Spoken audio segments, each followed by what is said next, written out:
Nggak perlu jauh ke timur untuk melihat realitas pendidikan yang parahnya seperti timur.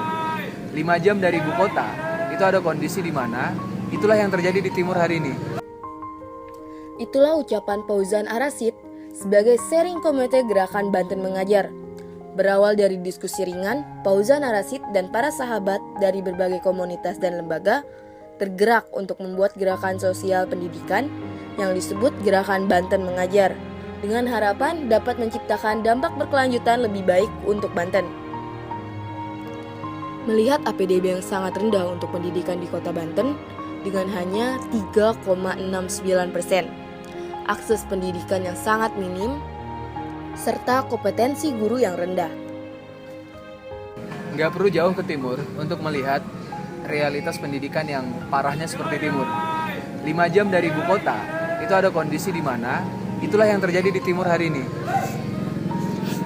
Contoh nih, untuk melihat guru yang di gajinya itu 10.000 per hari, artinya sebulan 300.000, dan hanya digaji per 3 bulan. Guru yang dalam satu waktu mengajar 2 kelas bersamaan, artinya karena kekurangan guru, itu ada di Banten.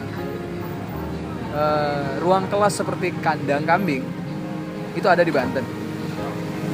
Jarak dari rumah ke sekolah harus ditempuh 2 jam berjalan kaki, itu ada di Banten. Jadi pendidikan Banten itu pendidikan yang hampir sama kejadiannya dengan apa yang ada sekarang di timur. Kenapa harus Banten? Dan Banten juga itu adalah provinsi dengan IPM paling rendah di Pulau Jawa dan Sumatera.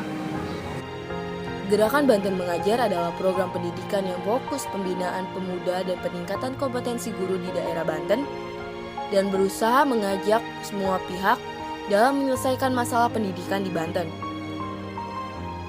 Gerakan Banten Mengajar berada di 12 titik kota Banten, tepatnya di Kecamatan Cibitung, Kabupaten Pandeglang, dan Kecamatan Mucang, Kabupaten Lebak.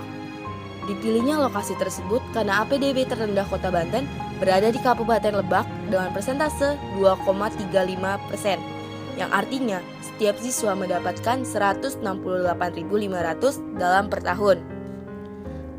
Dan Kabupaten Pandeglang dengan persentase 2,25%, yang artinya setiap siswa mendapatkan 159.800 dalam per tahun.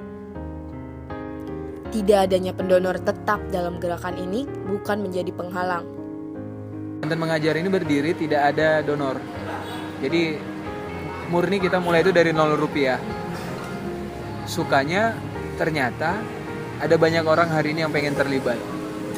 Jadi bukan dana itu udah nggak jadi masalah kalau kita mau bergerak. Atau asumsi yang mengatakan bahwa ada uang baru ada program, itu ternyata hari ini bukan uang yang menggerakkan niat baik itu gitu. Kita kumpul-kumpul ya terjawab aja.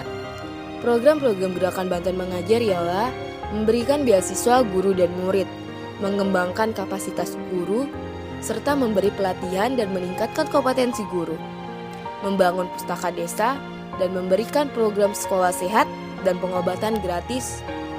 Jadi ternyata kalau kita mau bantu orang pun harus berpikir dulu, jangan asal ngasih. Jangan juga karena kita punya segalanya nih, gue yang baik, orang baik, kemudian datang ngasih baju, ngasih jilbab, ngasih sepatu.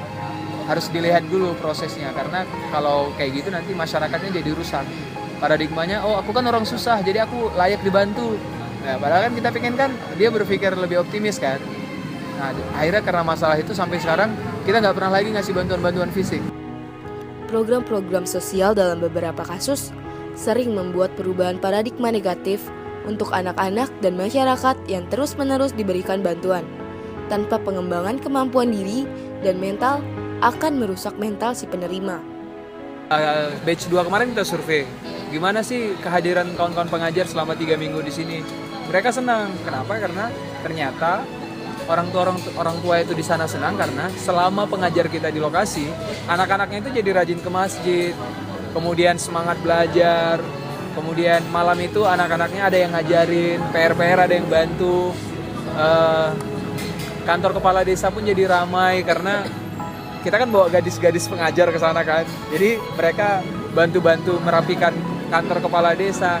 Jadi emang secara fisik nggak ada, tapi secara dari sisi kebahagiaan. Rata-rata masyarakat itu emang butuh kehadiran.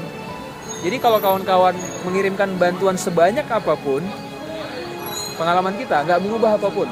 Tapi kalau kawan-kawan hadir ke sana, hadir berinteraksi, menetap, itu mengubah gitu. Jadi kalau ada orang tua yang selama ini, oh kuliah itu nggak penting. Sejak kita ngirim mahasiswa ke sana, paradigma orang tua jadi berubah. Oh ternyata kuliah itu penting, anakku ke sekolah kan lah gitu.